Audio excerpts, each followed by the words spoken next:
Okay, everyone. I'm back. Oh, yes, I'm back from Melbourne and I'm ready for you. Yes, I am. I'm absolutely ready for you. This is episode 841. This is Blind Magic in Alice Springs. And yes, I am your host, Murray Stewart. Well, as I said, I've just come back from Melbourne, so I went all the way to Melbourne from Alice Springs. Like 2,000 kilometres there, 2,000 back. Spent heaps of money, and St Kilda went down by 3 points. So anyone who does know the game of Australian rules football will know that is a very, very close result.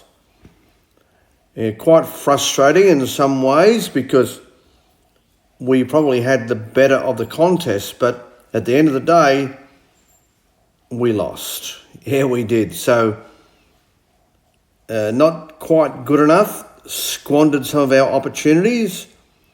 Very suspect in front of goal. Our accuracy in kicking for goal let us down once again.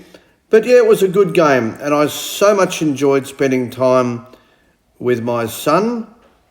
It was terrific in that sense, absolutely terrific. So overall had a great day despite the results. You've got to be pragmatic when you're following a team.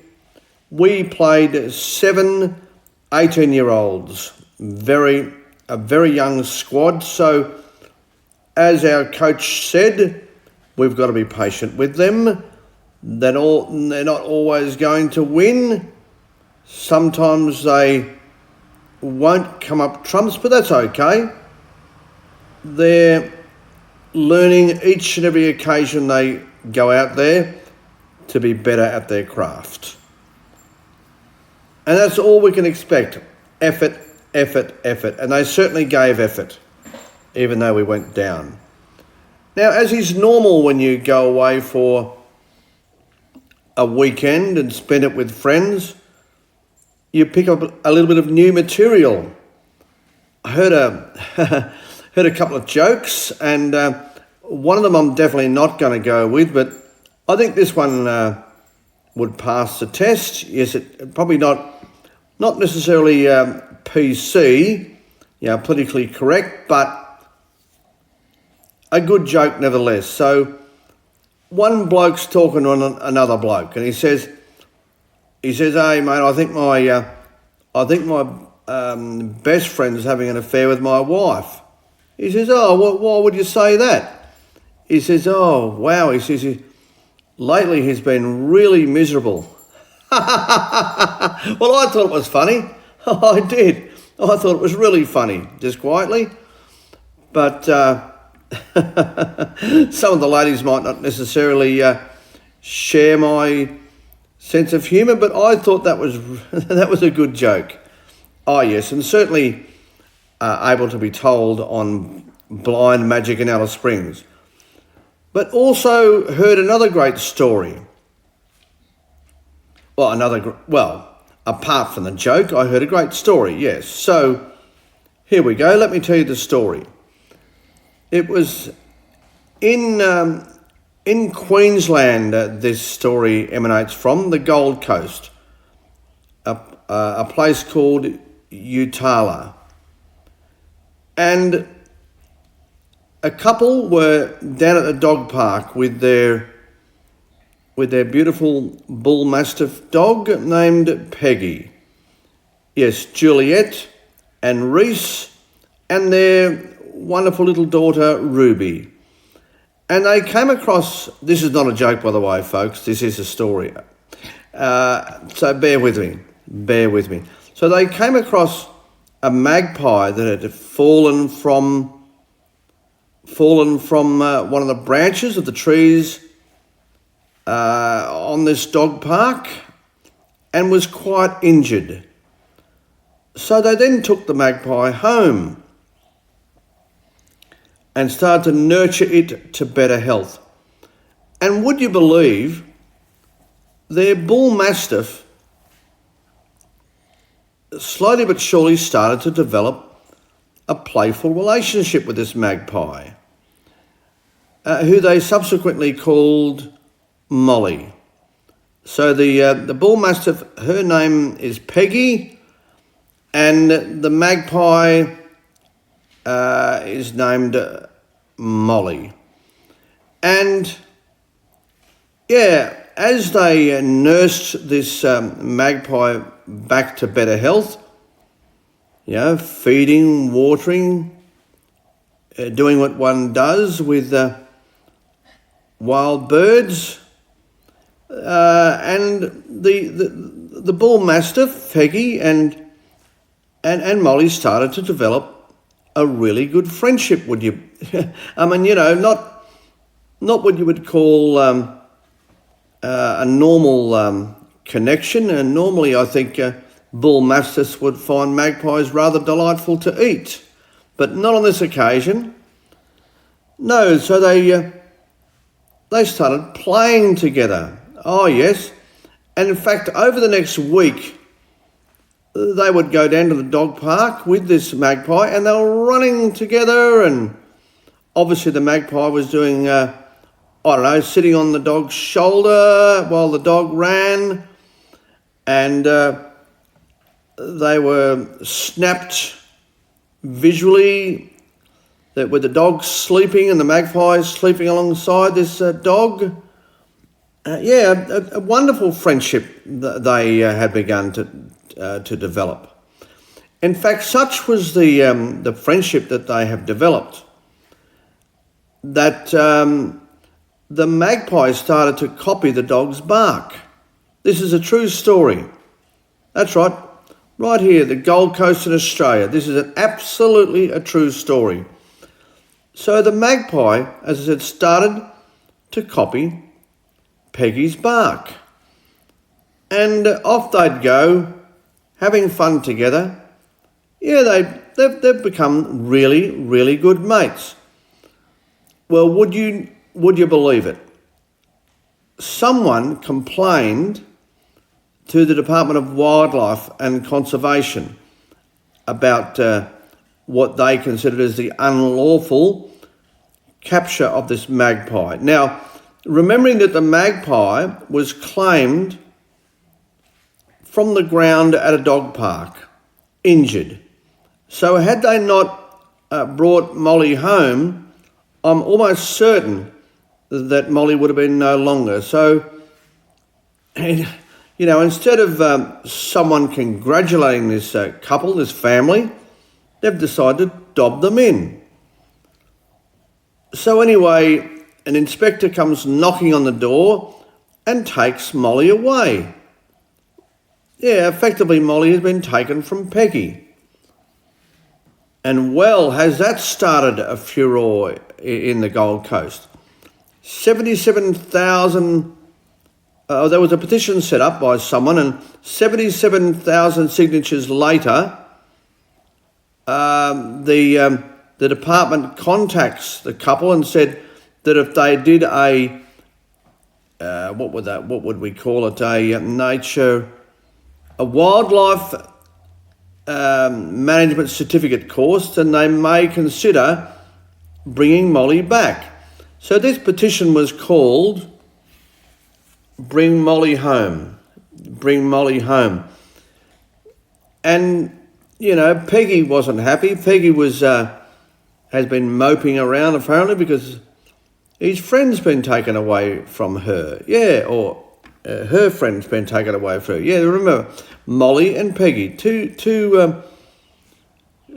female companions, and they'd built this wonderful, wonderful friendship, but someone decided to make a nuisance of themselves and dob them in. And anyway, I think where it's at the moment is the department are considering whether they bring Molly back, providing Shane does this wildlife management course, would you believe? I mean, truly, seriously. With all the bad news going on in the world at the moment, couldn't you possibly leave these two friends alone and just see it for what it is, a beautiful story? Oh, but no. So, but no. Some sticky nose had to dob them in, and some silly bureaucrat has decided to follow through with taking Molly away. And so apparently Shane actually does have a certificate course, or does have a certificate, my apologies, in wildlife management, but the group that he did the course through is not recognised by the department. So this is where things are at. So apparently Ruby's very upset, and of course Peggy's also extraordinarily upset with her friend being taken away. I mean, come on. I mean, I can't believe I'm this story is, to me, almost unbelievable in its content, because, as I said, with all the bad news in the world at the moment, we've got a beautiful story about this wild magpie and this beautiful dog forming this friendship, and, as I say, putting a smile on people's faces, but not according to the department and the sticky nose that dobbed them in. So we'll see where this goes, folks. Even the Premier of Queensland has got involved, and he has suggested that, the department are working hard to resolve the issue. I mean, honestly, you could not write this stuff. Seriously, it's beyond belief. Absolutely beyond belief. This is government interference at the most basic level. And we don't need it. We don't want it. And particularly when it comes to stories like this, just leave them alone. Come on, please. I really don't know. Surely you would have been embarrassed going around knocking on the door and requesting the seizure of this magpie. I mean, come on. They called it an unlawful seizure of this magpie. Well, if it hadn't been taken, as I said, I'm certain the magpie, Molly, would have been no longer. So truly, an unlawful seizure? Oh, look, really, just quite staggering what some people do for a job and what some people do when they've got nothing else better to do but to complain about someone. Honestly. But what a great story. What a truly great story about this beautiful magpie and this beautiful dog and the friendship they have formed. Yeah, down the dog park, running along together, playing together, as I said, sleeping alongside one another. Yeah, magpie, Molly even copying the bark of Peggy. What a terrific story. What a wonderful, wonderful story. And I so hope that the 77,000 people who have signed this petition are rewarded with common sense, because that's basically what they're asking for. Bring Molly home is simply a cry for common sense. What do they say? Common sense isn't all that common anymore? Well, certainly in short supply when it comes to this story, I can tell you. You know, this is the sort of stuff the world needs. And this is the sort of stuff our children need. And I know that Ruby has been very upset, the poor little thing. Yeah, she's been very, very upset with Molly being taken away by this department. I mean, you can just imagine this guy turning up with his punchy little uniform and trying to be really serious about seizing this magpie after the rescue mission that had been conducted by this family. I mean, you couldn't keep a straight face, could you, while you were going through that? Surely to goodness. I mean, I don't know how much this bloke gets paid, but, oh, come on. Really? Look, maybe you have a different opinion, but It just seems to be so petty, so over the top with government interference. And as I said, was and could still be again a wonderful, wonderful story. A beautiful story. Incredible fun. Absolutely incredible fun. I'll let you know, folks, how this all unfolds. And if you have a similar story that you might like to share with me, then by all means comment. This has been episode 841, a Blind Magic Communications production.